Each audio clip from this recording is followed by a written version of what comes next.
Hey guys, what is going on? Jurgen from ZurGrinoSports here, and today we are going to be doing a little old TLC pay-per-view review video. I put out a community post on my community tab, I guess, a little while ago asking if you guys would be interested in me doing Raw and SmackDown reviews now that I'm watching the product again, because I took a year off just completely not watching any wrestling, really, besides Mania. But I am back watching it now, so I made a little post asking if you guys would be interested in seeing me do reviews, and the majority of you voted yes, so here we are. We doing review videos now. Look at that. Okay, so I thought might as well start with TLC.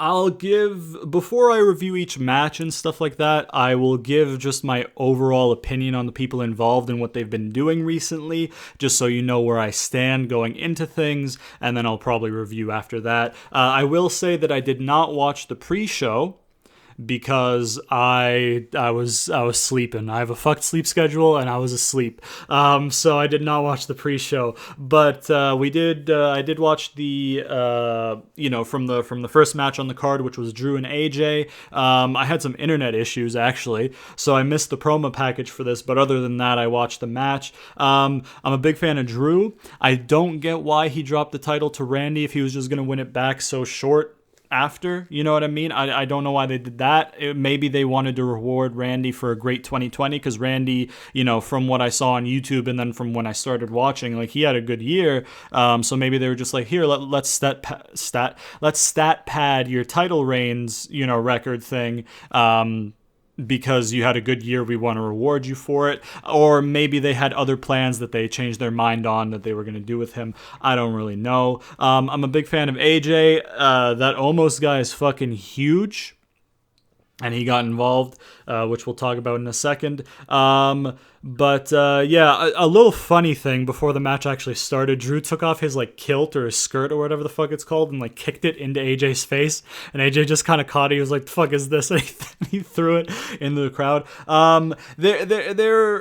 There were some pretty cool spots in the match. I liked, there was some psychology in the match that I liked from AJ. He was working the leg, specifically, I think the left knee of Drew, which makes sense. If you're the smaller, more agile guy, and you got this big guy, you're in a match that favors you already. Might as well take out his legs so he can't climb the ladder. You know what I mean?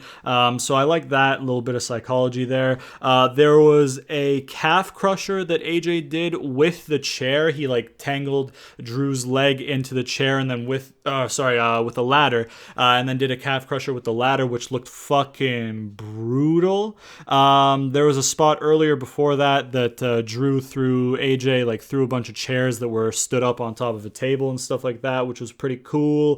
They had a spot where Drew threw a chair at AJ's head when AJ was going to springboard outside to hit him with something, I think, which was weird because you don't typically see weapons to the head nowadays, but maybe because it's thrown, it's allowed or something like that. I don't know. And then there was a spot where AJ was thrown from the inside of the ring to the outside through a table with a press slam kind of throw thing. I don't know. I don't remember wrestling move names. When I was 8 years old, brother, I knew them all. Nowadays, not so much. Miz and Morrison get involved, which was... I don't know if it was expected, but I think it was speculated. We'll probably get some of this. Now, Miz cashed in and made it a three-way. Miz puts Drew through the table and then goes up the ring up the ladder in a cocky manner, "Oh, I'm gonna just take my time because I have this match won," and then almost grabs him and fucking throws him outside of the ring through a table. So each individual in the match got put through a table, and then Morrison literally broke a chair. I don't know if it was a gimmicked chair or if the dude's back is just solid, but he broke a chair over Omos's back, and almost just no-sold it and then got mad and then stalked Morrison up the ramp outside of the ring. They had a little side-by-side ladder finish thing where AJ and Drew were on one ladder and then Miz set up a ladder right beside it. I think AJ got knocked down and then Miz got knocked down. AJ springboarded back up and then knocked Drew down, and then Miz went up and then Drew pushed the ladder into those two who were on the other ladder, sending AJ to the outside, hit a Claymore on Miz, who was still inside, and then climbed up and won the championship. So he retained. It was a really good match. I liked the drama that they put in with the cash-in. I don't like that the cash-in was wasted, and that's not me saying that I think Miz should have won. I don't think Miz should have had the Money in the Bank. I don't think Otis should have had the Money in the Bank to begin with. I think Vince kind of got ahead of himself with Otis. He was like, hey, we had this really, really well done, love triangle thing, or love square, I guess, because Sonya Deville was... what's her last name? Deville, right? She's been off TV for so long. Sonya was in there, so it was 4 people, I guess. So, but you know what I mean? So they did really well with Otis with that, and then I think Vince was like, oh yeah, Otis, people like Otis, and it's like, yeah, but nobody wants him as a main guy.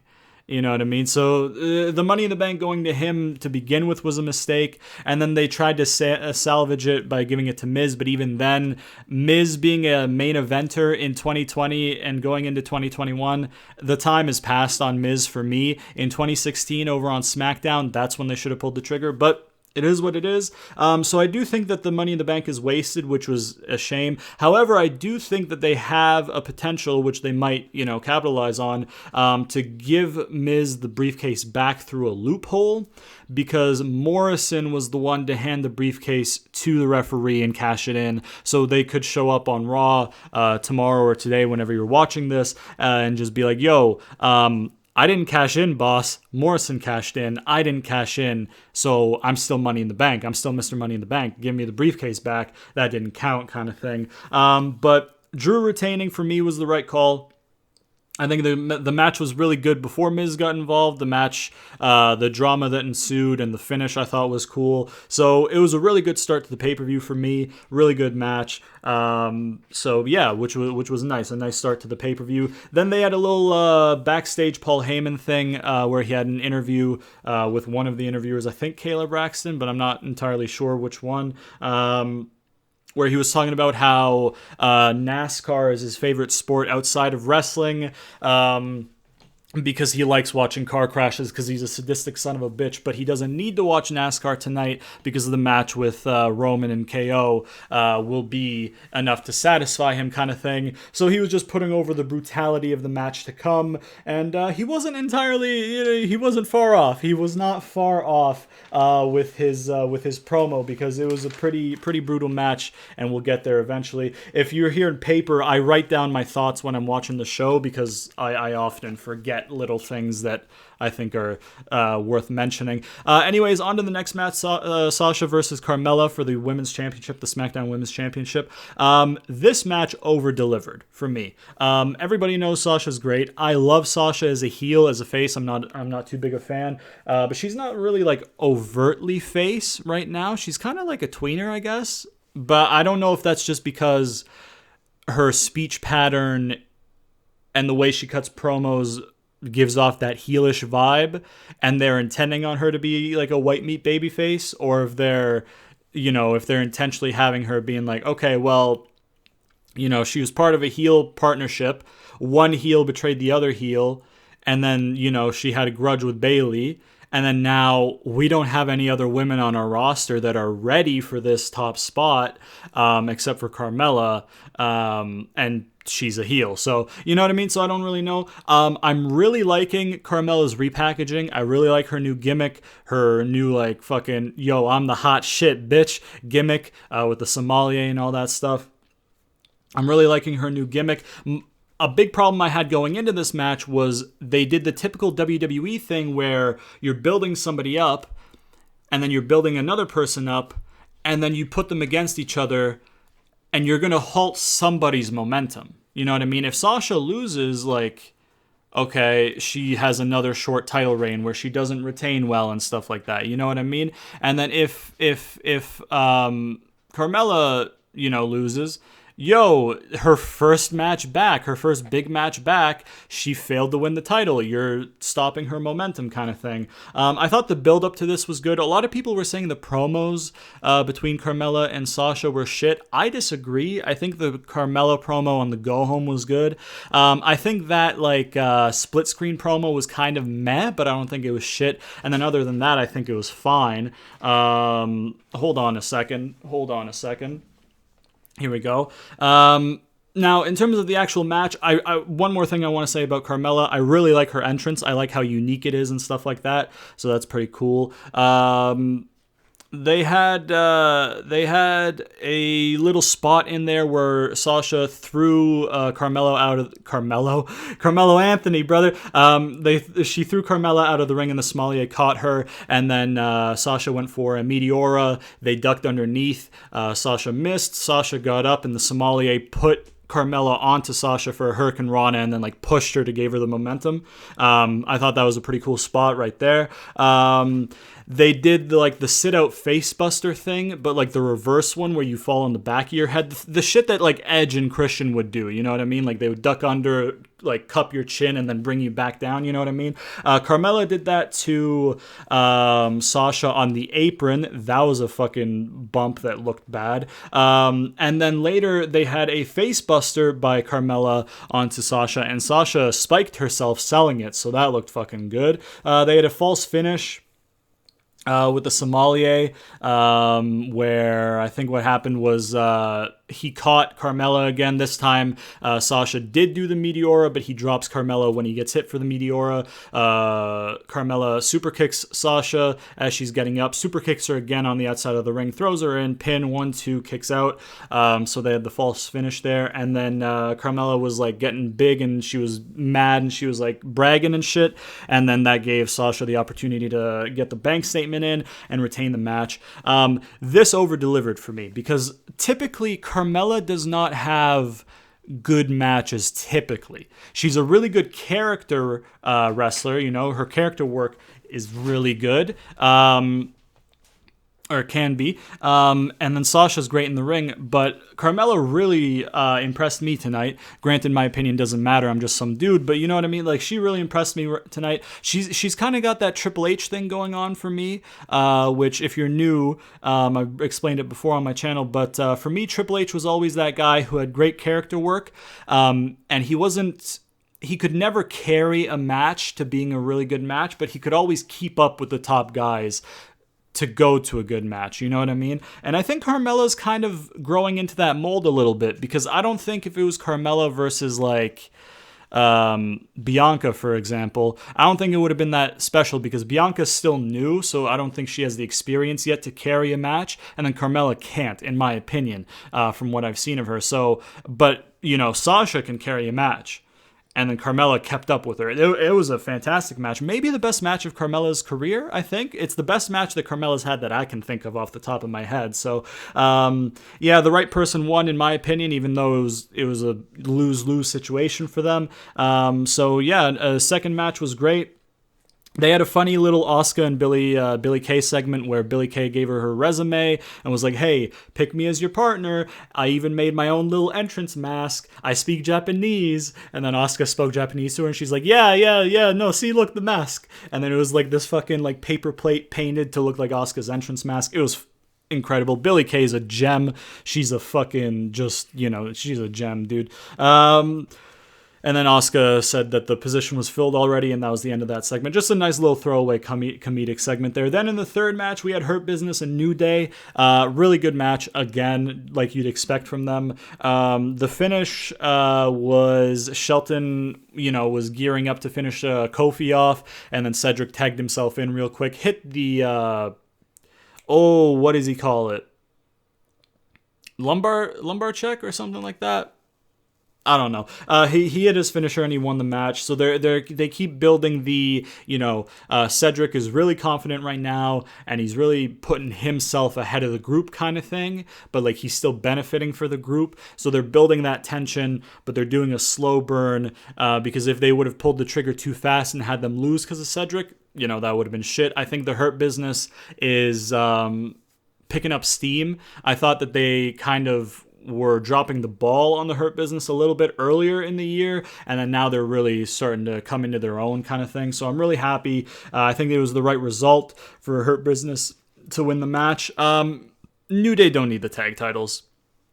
They don't. They have so many title reigns between them. They don't need to be the tag champions. You know what I mean? Just have them float, kind of thing, right now, because you're kind of dealing, for me at least, with a little bit of an oversaturation thing from a New Day standpoint. Even though Woods was out for a bit and then Kofi was out for a bit and stuff like that. But I mean, we've had New Day since 2015. We had 5 straight years of New Day doing the same thing, and even though I love New Day, I preferred them when they were heels, because a group like that, I think, has more freedom when they're heels, and it accounts for better programming. But obviously, them as faces, the merch sales are through the roof, so they're not going to turn them heel. But I think there was just a bit of oversaturation from New Day, so I think it's good that somebody else won the tag titles. I think it's good that Hurt Business got rewarded for their good work. I'm happy that Shelton Benjamin has a title again.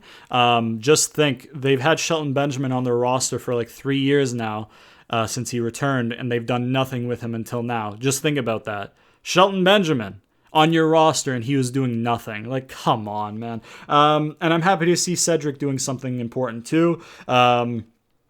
So yeah, that was another good match. They were having a good show at this point. There was a really good segment where there was leaked audio of Sami Zayn after the Sammy Awards went sour from SmackDown, which was kind of reminiscent of those audio leaks that you see from movie sets with actors or directors yelling at people and shit like that. So that was really great. I love Sammy. I love what he's doing. So that's cool. I think the pre-show thing was an 8-man tag, and Big E pinned Sammy, because they have a match on Friday on SmackDown for the Intercontinental title setup. Then we had the 4th match, Asuka and her mystery partner, who was Charlotte, which I think a lot of people predicted. That was my first guess. There were rumors that Eva Marie's coming back, so I think that was my second guess. But the main thing was, okay, they're going to do Charlotte and versus Nia and Shayna. Charlotte pinned Shayna. Why? Nia Jax just lost to fucking Lana.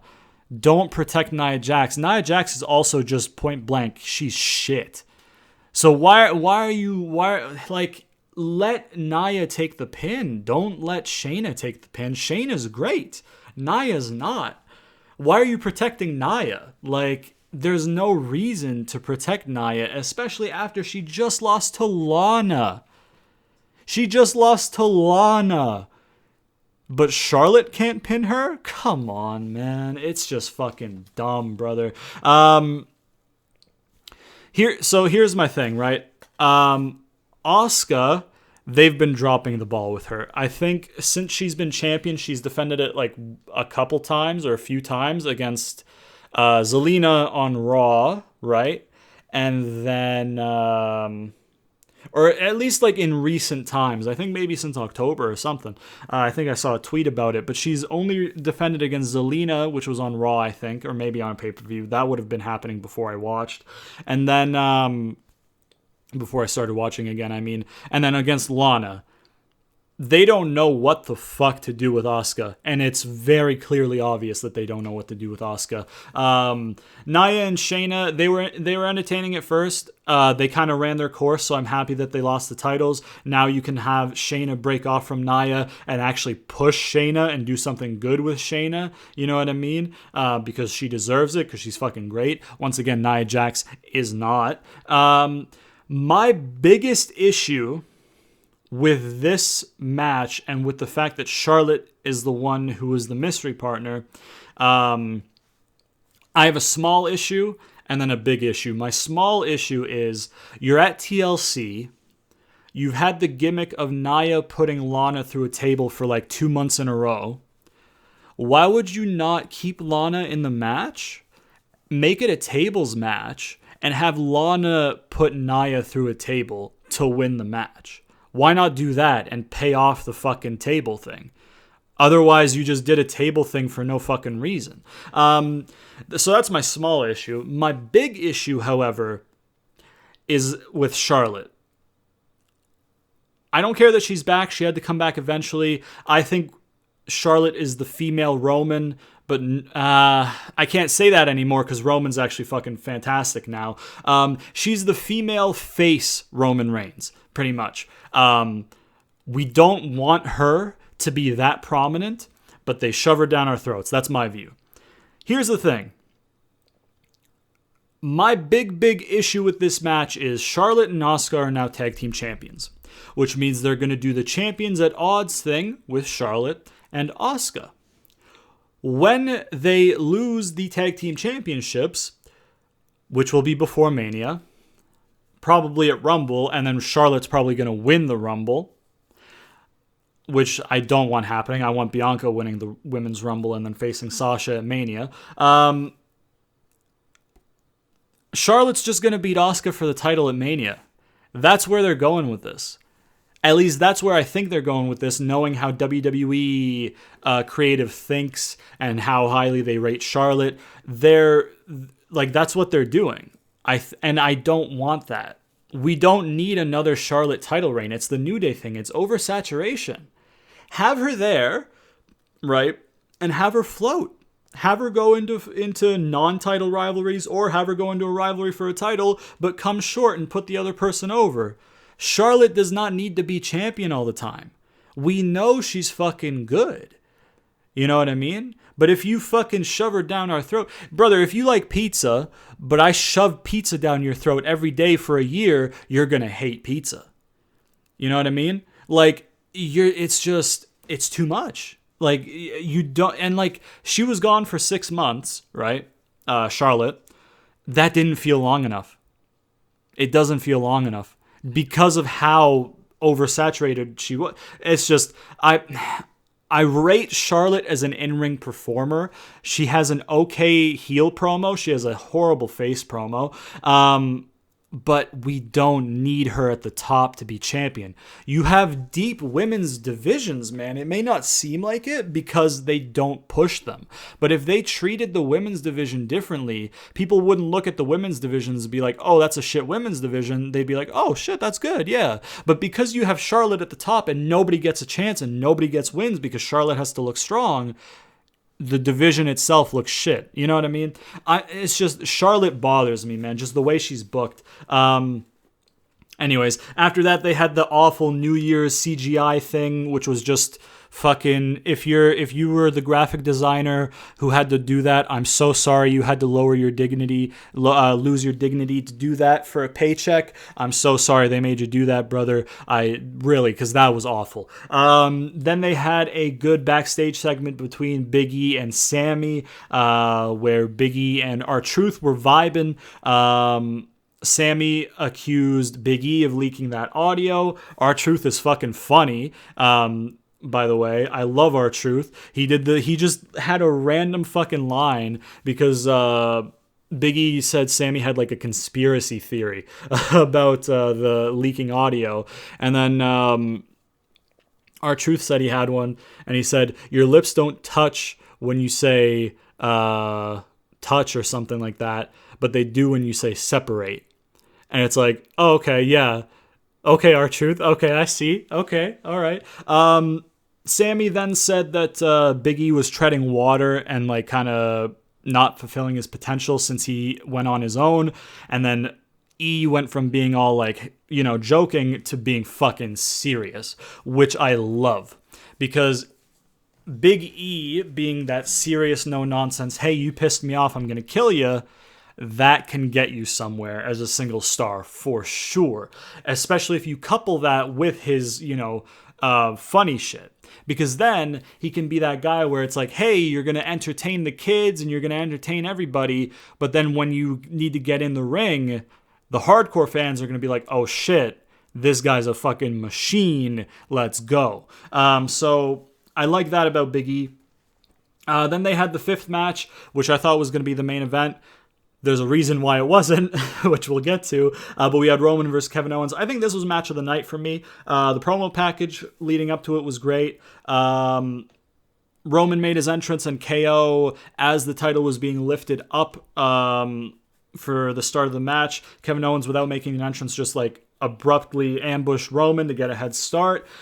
Jay got involved. Kevin Owens attacked Jay's ankle with the chair and then did that like chair spot with the ankle where you put your the ankle in between the chair and then you stomp on the chair to like break their ankle or whatever.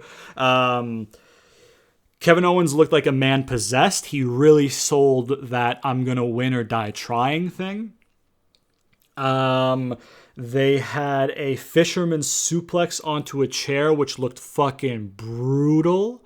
Holy fuck. They had the shit where Roman was beating the fuck out of Kevin Owens, I think, outside of the ring. He goes in, he walks up slowly on the ladder, has his hand on the championship kinda, or like he's one rung below or something like that. And then he looks down, he's like laughing in disbelief, and then the camera pans down and it's Kevin Owens barely holding himself up, grabbing onto Reigns' pants to like stop him from winning the match. So we had that going on right there. Then we had Roman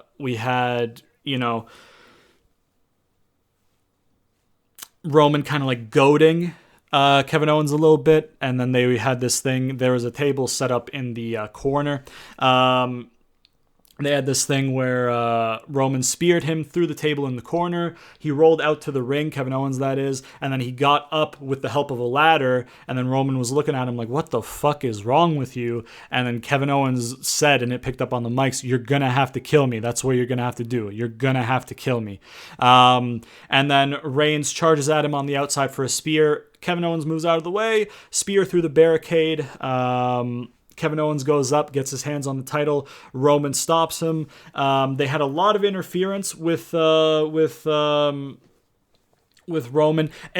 So basically, like, I stopped taking notes because I was so enthralled with the match. So I forget some of the other spots. There was a power bomb onto like a mini ladder that was propped up against the ropes from Roman onto Kevin Owens, which looked fucking brutal. There was a pop-up power bomb by Kevin Owens to Roman Reigns through a table, and then he went up the ladder, and then Jey Uso came up for him.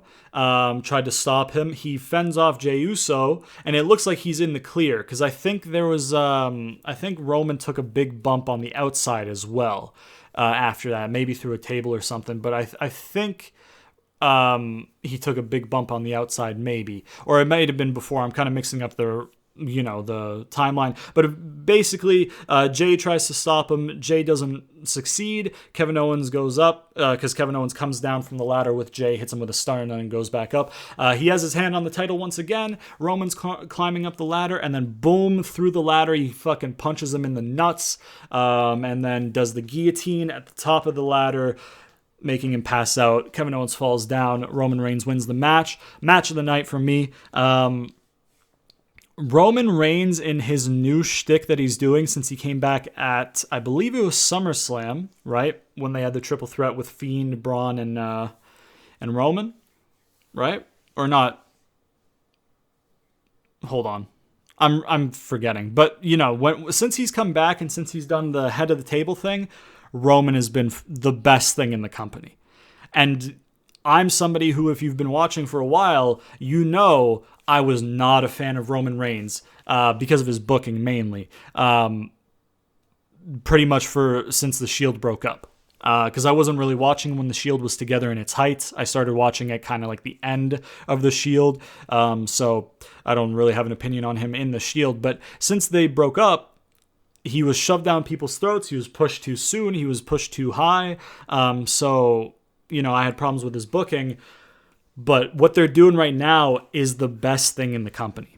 It's incredible. Every week it's incredible. There was a promo, not on the go home, but the week before to TLC, where Roman attacked Kevin Owens backstage and then cut a promo to the camera speaking to Kevin Owens' wife and kids, saying, yo, tell your dude to back down or I'm going to take the food off your table because I'm the head of your table as well.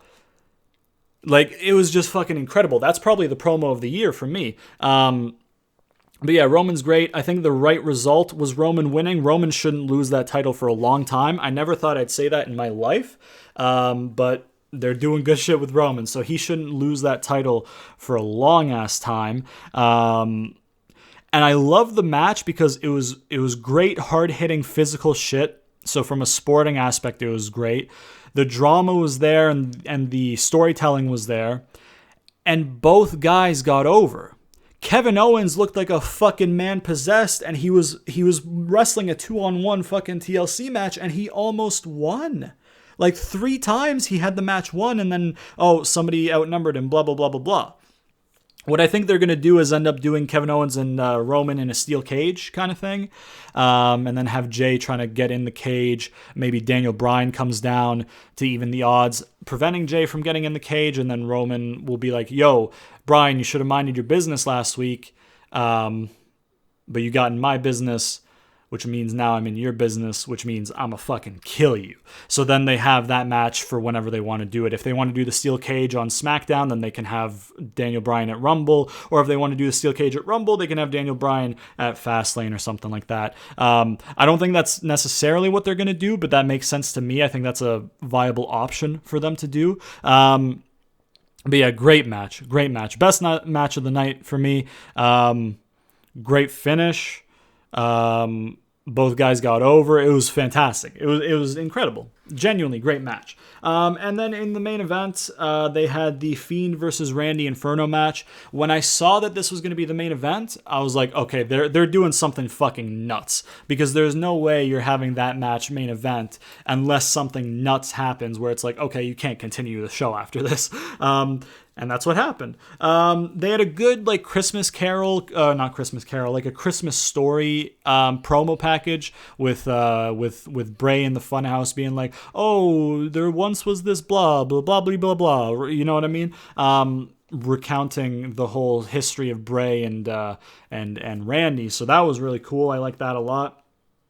I was surprised it wasn't a cinematic match, but I feel like it was pre-taped just because of the layout of the arena. And there was some camera cuts where I was like, okay, there's a discontinuity error there. So I think maybe it was pre-taped and they kind of edited it and then, played it. But I could be wrong. There was a good thing with Randy really sells being scared. Like, he sells it really well. When Fiend made the fire pop up for the first time, dude looked like he saw a fucking ghost. Dude looked like his life just flashed before his eyes and he was about to die. Like, Randy sells being terrified really fucking well. Randy does a lot of things really fucking well. It's Randy Orton. There was the cool spot where he got Sister Abigail's rocking chair, put gasoline on it, lit a trail, sat Randy in it, and then lit the fire, and then Randy just escaped kind of thing. The Fiend being on fire when he was standing up, when he had the mandible claw on, and he was trying to push Randy into the fire at the ramp, and then Randy turned it around and pushed him into it, and he caught on fire, and then he kind of walked for a bit, was no-selling, and he was like, oh shit, I'm on fire, and he's like, fuck it, I'm gonna kill you anyways, Randy, and then no-sold it, right? And he goes into the ring on fire. That was dope. And then the finish itself, because Randy technically won the match at that point. Then there was no bell ring or anything, but I guess he does win the match there technically. And then the finish is why it couldn't go on before the TLC, because Randy fucking douses the Fiend in gasoline and lights him on fire. And that's how the show ends. So that makes sense why that's the main event. I really liked it. I thought Fiend would win. But, if Fiend wins, then that's kind of the end of the story. And there's a lot more story you could tell with these guys. There's still so much unexplored Alexa Bliss stuff. So I guess it makes sense that Randy got this one.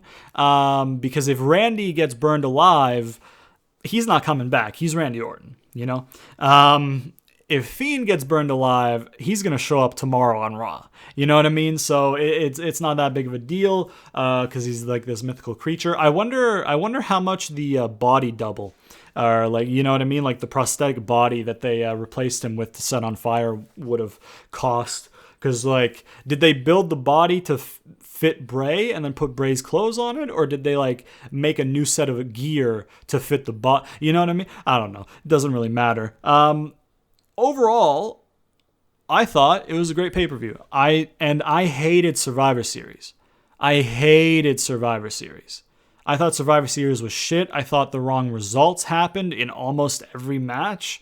I thought a lot of people came out looking worse than they needed to. I hated the sweep from Raw to SmackDown. It wasn't a good pay-per-view. I hated Survivor Series. So to have a match where every single match was good, kind of. The Nia match I didn't really care, but that's just because Nia is in there. If Nia is involved in anything, I just kind of like turn off mentally. I'm just like, I don't really give a fuck. But yeah, so we got Nia. That match was good still, though. So the pay-per-view itself was great. I really enjoyed it. I thought it was really good. Maybe the best pay-per-view WWE put out this year. Definitely in the discussion for it, for sure. Yeah. I don't know. Yeah, no, it was really good. I don't know if I should give it like a rating out of 10. If so, probably like a 8 or a 9 out of 10. Honestly, it was really good. It wasn't a 10 out of 10 pay-per-view. I'll say a 9. I'll say a 9. 9 out of 10 pay-per-view. It was, it was really good. I did not regret watching it. I regretted Survivor Series. I regretted wasting my time on Survivor Series. I'm like, oh man, I would have preferred to just read the results than watch that. And when that happens in a pay-per-view, you know you didn't book it well. So that didn't happen this time. TLC was genuinely fantastic. I really enjoyed it. Let me know what you thought of TLC down in the comments. If you liked it, if you disliked it. Let me know if you agree or disagree on any of the points that I made. Whether or not you agree with my oversaturation comments about New Day or Charlotte, or if you think, hey, give them more titles, in which case I disagree with you strongly, but let me know. Let me know what you guys think of the pay-per-view down below. I just hit my desk. Apologies. Hopefully it didn't get picked up on the mic too bad. So yeah, man, this series, well, not this series, the reviews I'll do, for every show pretty much. Not NXT, just because I don't have the network, so I can't watch NXT. But SmackDown and Raw, I'll review those every week. And then pay-per-views I'll review, and then we'll be doing that. So diversifying the content a little bit on the channel. That way you guys can get my opinions on stuff more up-to-date kind of thing, you know what I mean? Because I typically touch on stuff when I record my gameplay videos and shit. But yeah, it's kind of out of date because I'll record something on like the Monday after the pay-per-view, and then I'll talk about it in like the end of the session, and that will come out like 2 weeks later, and it's like, oh, who cares now? You know what I mean? So hopefully this gets you more up-to-date updates on my opinions on shit.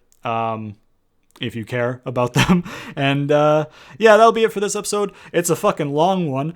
Hopefully the rest of these aren't that long. Hopefully the Raw and SmackDown ones are not fucking nearly 40 minutes long, because that's annoying. So apologies for taking so long for this one. I guess it's a pay-per-view. Maybe that's why. I don't know. I guarantee you nobody's watching at this point, so it is what it is. Anyways, that's it for this episode. Hope you guys enjoyed it. And yeah, check out the series in the end cards of the videos. I got gameplay stuff. Go check it out. I don't know what I'll put on there. Shit will be on there. Watch it if you want. Follow me on Twitter, link in the description. Please sponsor me, Peace Tea. Didn't have any with me right now, but we got to beg for that sponsorship still, baby. You know what I'm talking about. Be sure to turn on notifications so you never miss an episode, because YouTube likes to zuck your boy, and I'll put my videos in your sub boxes. So by pressing that nice old bell icon, you'll get a push notification anytime I do upload. You'll never have to miss it. And yeah, hope you guys enjoyed the video. If you did, please leave a like, subscribe, share it to all your friends, comment down below, all that good shit. And I'll see you guys next time.